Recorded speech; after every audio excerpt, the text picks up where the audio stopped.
Good evening, everybody. My name is Pam Moore. I anchor the evening newscast at Crown 4 here in the Bay Area, and I am so happy to be here to help welcome you to this wonderful event this evening. It is all for the San Francisco branch of the National Association for the Advancement of Colored People's third annual virtual Freedom Fund Symposium. And we're so proud of the leadership from one of the greatest historians and leaders that I have met, the Reverend Dr. Amos C. Brown, Sr. He has truly been the voice of our people. Dr. Brown, for so many years, he practices what he preaches and leads us all by example. He shares historical knowledge to help us succeed in a world that is full of uncertainties. This year's theme is most compelling. It is Let's Educate Our Community.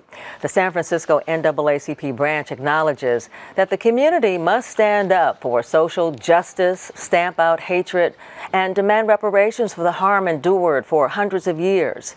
This civil rights organization remains steadfast stewards of human rights. The NAACP is committed to lifting our voices and demanding policies and practices that will both enhance and preserve this community and its economic wealth as businesses and as entrepreneurs. We've made it through some of the most difficult and challenging times. It appears as though the storm is passing.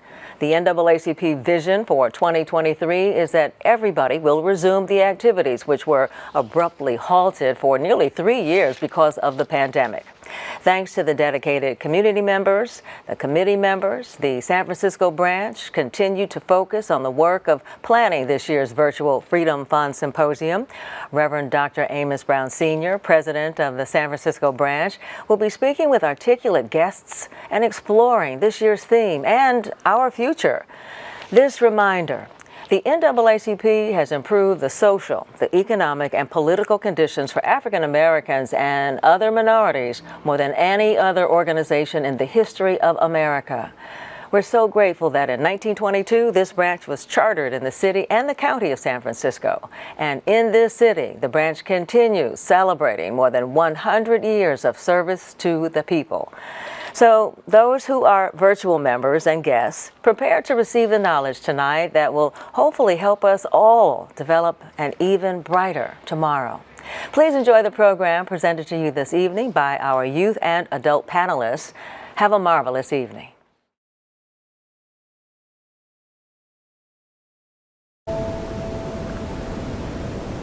Lift every voice and sing till earth and heaven ring, ring with the harmonies of liberty. Let our rejoicing rise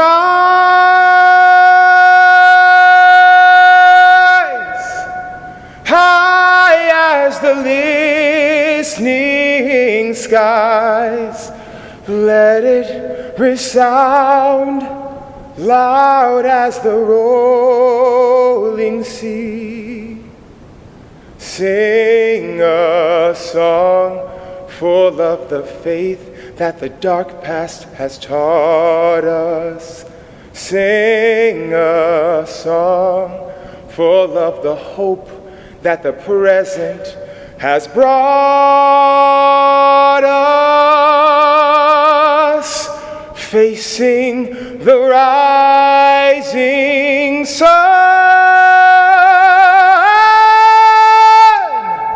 A brand new day begun. Let us march on till victory is won.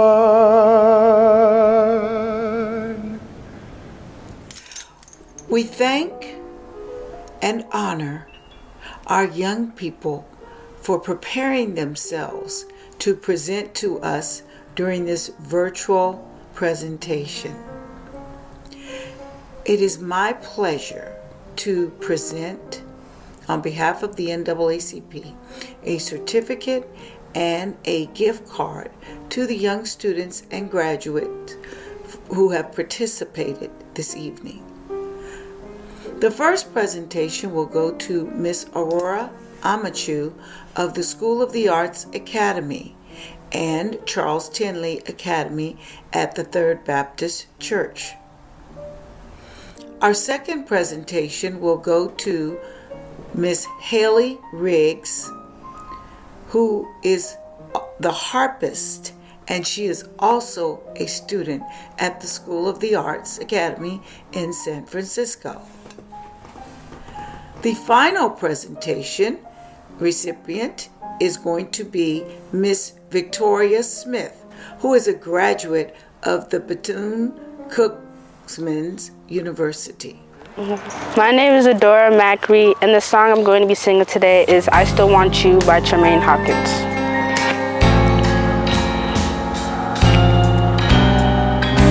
I began to give up on me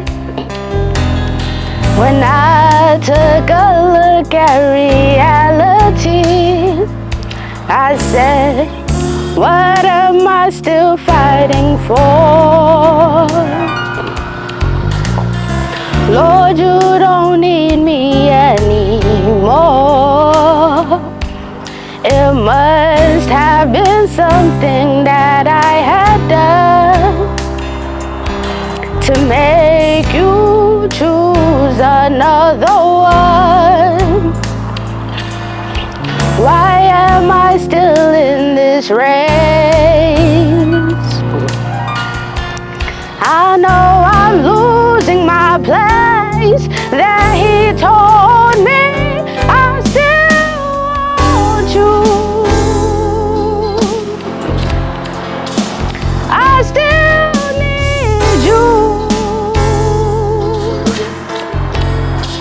Nobody else can do what I want you to do.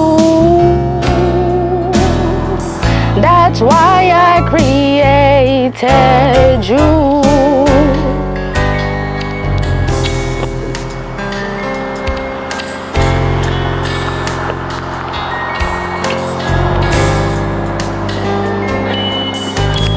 I am the one who knows who you are, and I'll take you near and I'll take you far.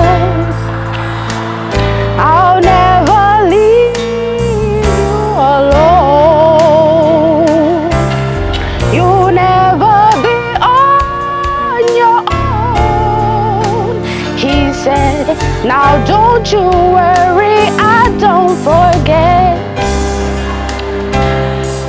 I've never broken one promise yet.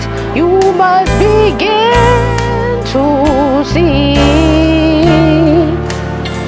that you're important to me, that he told me I still want you. I still need you.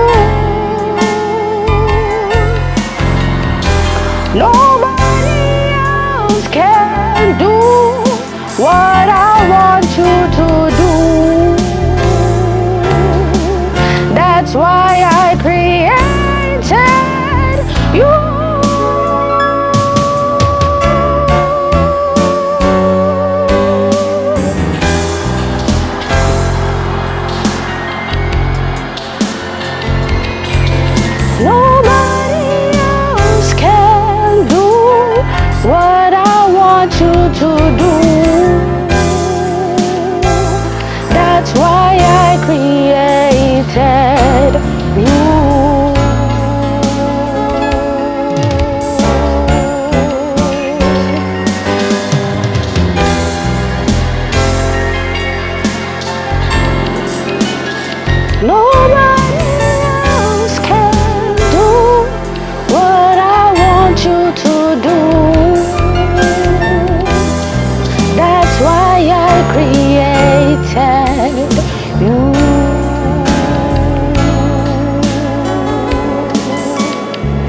I just want to say a very special thank you. What a joy it is for me to be honored with the San Francisco NAACP News Anchor of the Year Award.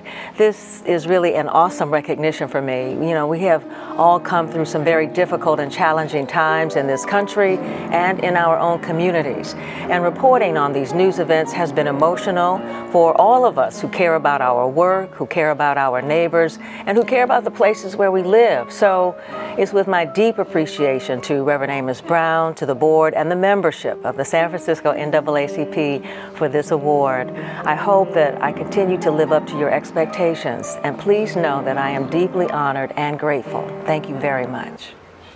Hi, I'm Haley. I will be playing an excerpt from Clair de Lune by Debussy.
Thank you so much, NAACP. This is an absolute honor of a lifetime. I absolutely, without a doubt, accept this very prestigious award, the Community Engagement and Collaborations. As you all know, I'm a native of San Francisco, born and raised in the Western Addition, and giving back is a labor of love. And I absolutely love being in service to others. And it's a blessing to bless others. So that being said, thank you so much for this honor. Really appreciate it. Thank you again, NAACP.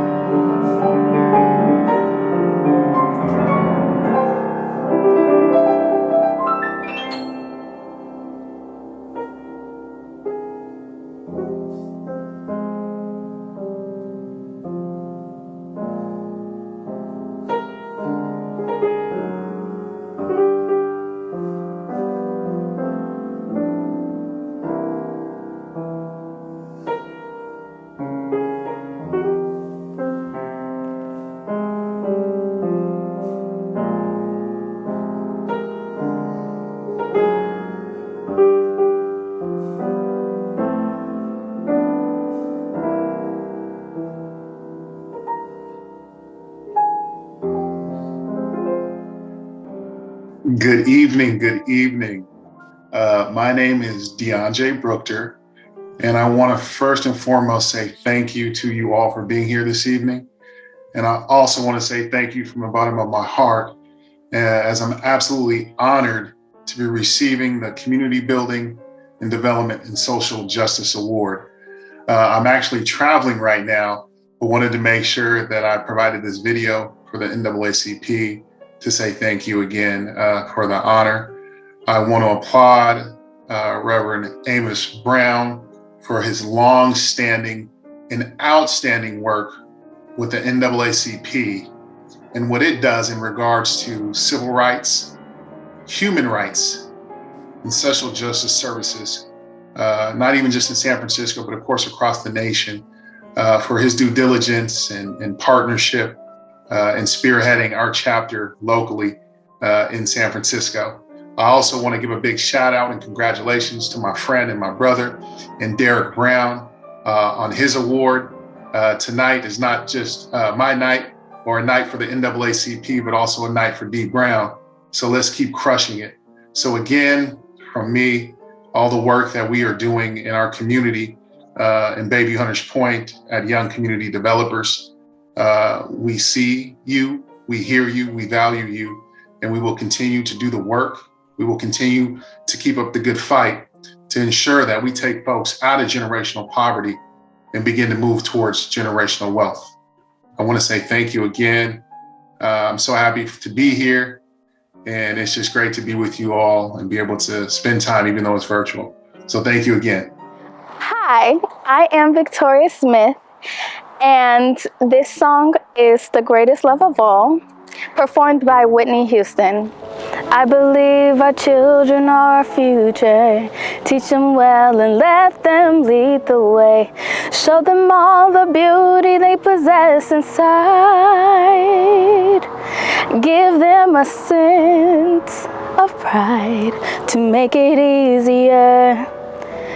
The children's laughter remind us how we used to be. Everybody's searching for a hero. People need someone to look up to. I never found anyone who fulfilled my needs. A lonely place to be. So I learned to depend on me. I decided long ago never to walk in anyone's shadows. If I fail, if I succeed, at least I live as I believe. No matter what they take from me, they can't take away my dignity, because the greatest love of all is happening to me.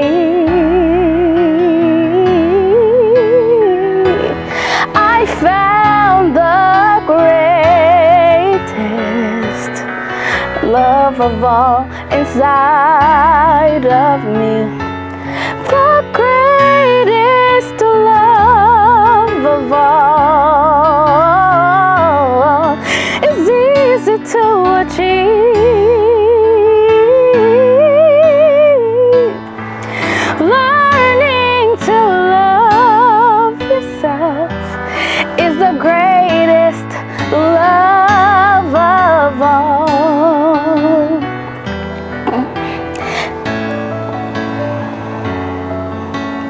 I believe our children are our future. Teach them well and let them lead the way. Show them all the beauty they possess inside. Give them a sense of pride to make it easier. Let the children's laughter remind us how we used to be. I decided long ago never to walk in anyone's shadow. If I fail, if I succeed, at least I live as I believe. No matter what they take from me, they can't take away my dignity, because the greatest love of all is happening to me. I found the greatest love of all inside of me. The greatest love of all is easy to achieve.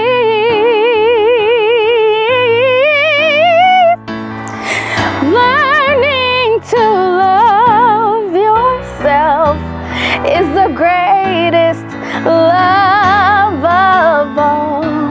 And if by chance that special place that you've been dreaming of leads you to a lonely place, find your strength in love.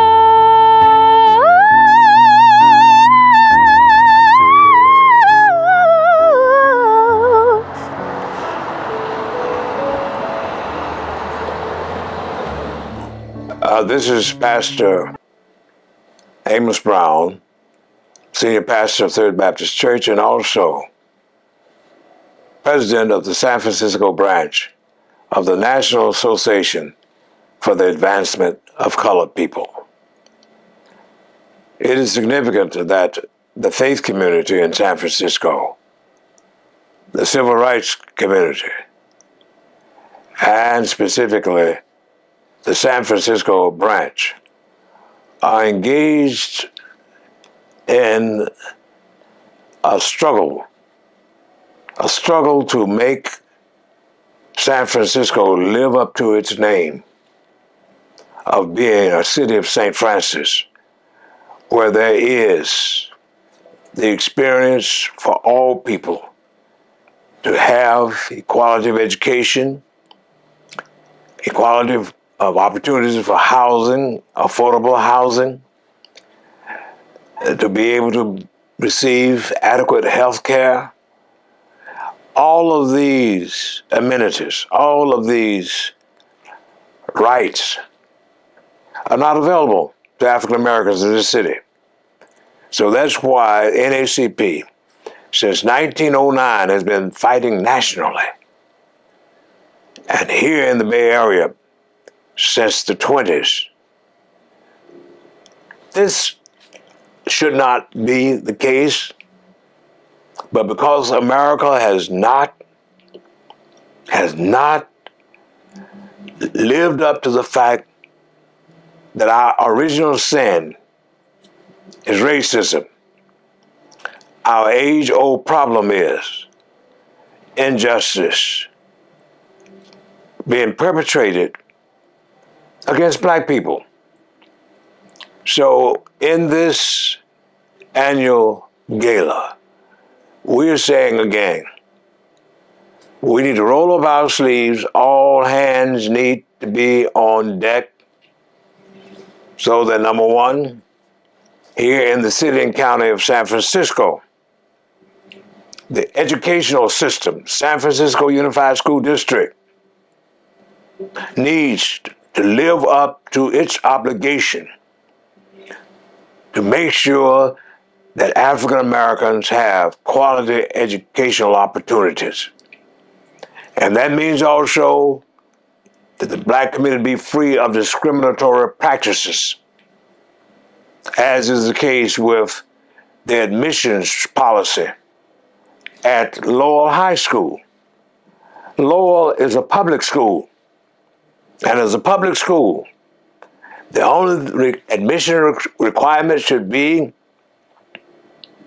giving people equal opportunity and let them, after being admitted, should they want to come there, prove that they can be students and scholars.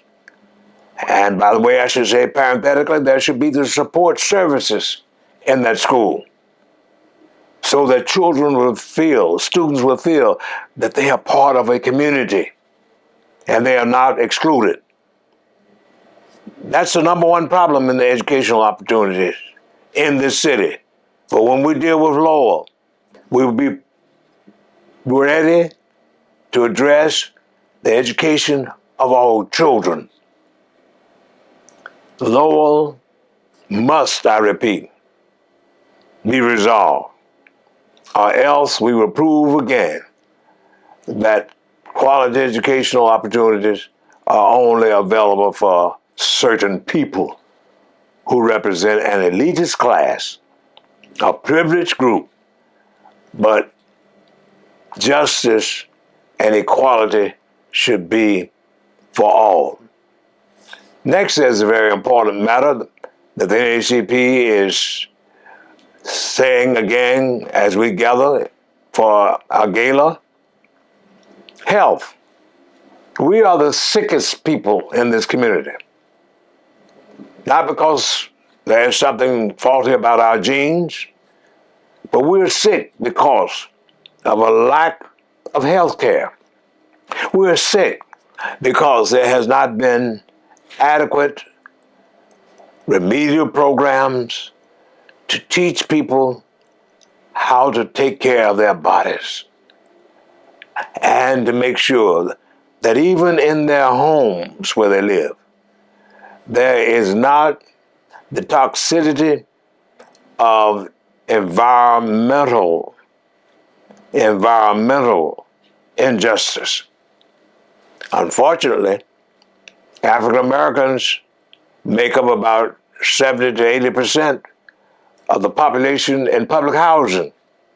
But in the public housing that we have in these communities, Davie Hunters Point, the Western Addition, and even out in the OMI area, too many of these units are infected with mold, mildew, and all of those ailments that do not enable people to breathe fresh, clean air. That's very basic.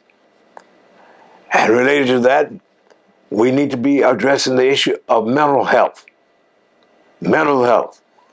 With all the stress that we face and the instances of violence being in places like Davie Hunters Point and here in the Western Addition, and guns being fired sometimes every other day, murders happening every other week.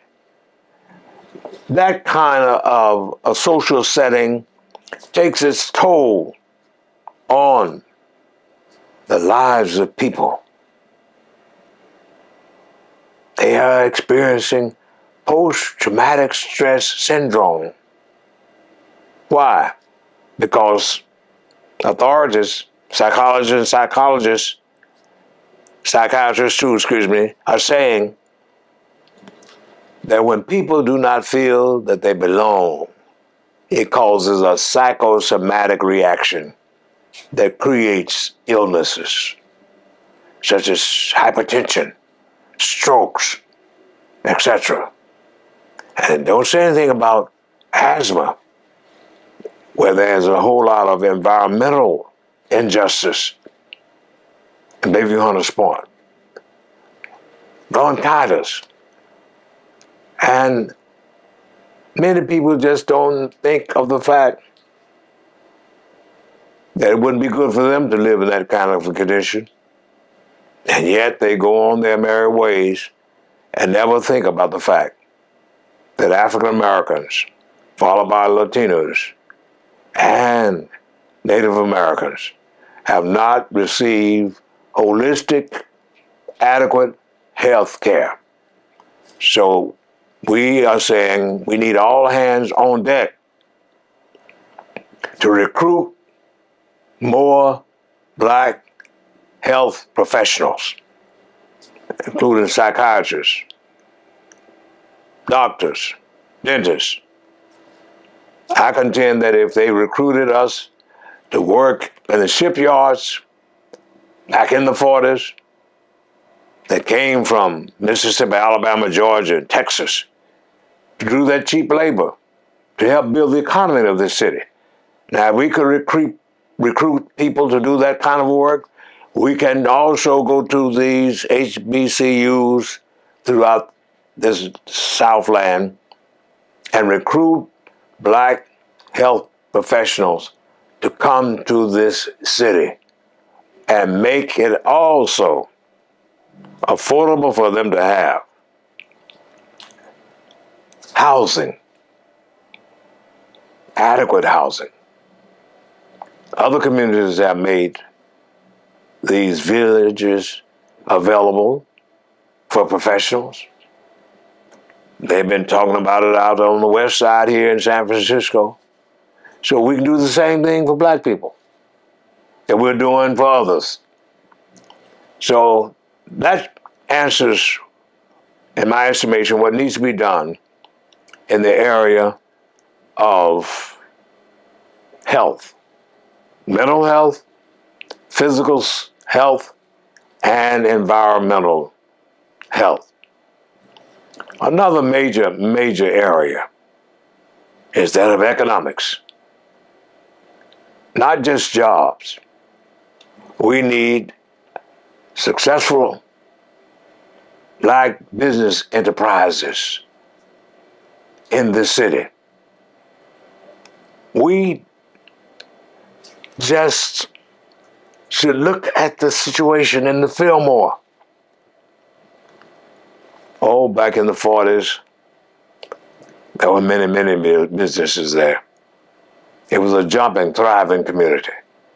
But because of gentrification, because of that evil of urban renewal, which was not about urban renewal, it was about black removal, all of our businesses were pushed out. Therefore, as we talk about reparations now in this city and statewide, we need to make sure that there is an economic development bank for black business persons to be able to get contracts with the city and in the private sector. And we need business incubators here in the Fillmore and out in Bayview Hunters Point. Economics is so important. But if you don't have the money, how can you buy a house? If you don't have the money, how can you educate your children? If you don't have the money, even you won't be able to take a vacation and rest from the stress of being overworked. So, a final area that I feel that we must look at too as we gather, dealing with this prison industrial complex. America, the state, and this city have the bad reputation of locking up more people than any major industrialized nation in this world. And who are those people principally? Black folk. Here locally, we represent 2 to 3 times the incarceration. That is unholy, it's unjust, and it's insane. And we need to work through this criminal justice system, this correctional system, so that black people will be treated fairly. And for those who are wrong and who are criminals and will not get it together, they should get what's coming to them. But we know that far too many of our people are unjustly accused and unjustly treated when it comes to restorative justice. So we need more partnerships with the criminal justice system, with the community and the faith community, to make sure that we are able to recycle, restore these lives. And they deserve the same opportunity that other people who've done white collar crime, and even some have done blue collar crime. They come back out, they're back in their communities, back with their families, back in their churches. We deserve the same thing of being welcomed back home as others receive. And then another great concern that I'm passionate about is our having, as African Americans, our watering hole. What is that about? Every ethnic group, every community deserves having a place where they can come together and celebrate their ethnic distinctions, their culture. But we don't have it, and we should. That heritage building in the Fillmore, the remaining 2 blocks that are left there, should go to the hands of black folk who are competent, who are qualified, who are reliable, and of integrity, so that the people can gather and be able to celebrate the fact that God has given all of us gifts, but our gifts should not be ignored. Our gifts should not be destroyed. We should be able to celebrate in a diverse community the gifts that God has given us in all areas of achievement, science, commerce, and industry. It was my friend Jeremiah Wright who said, diversity does not mean deficiency, and it only enriches the community when all communities are thriving, when all communities are achieving. For Booker T. Washington finally was right when he said, you can't keep another man or woman down in a ditch without getting down there in the ditch with the oppressed. Thank you for sharing with us.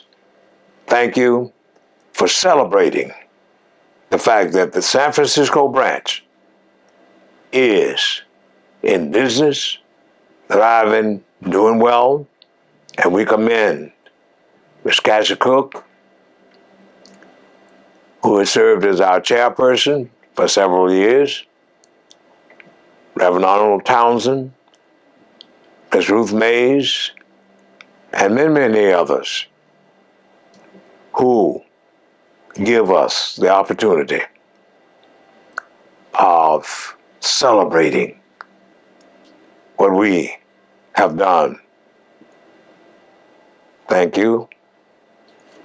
Have a good evening.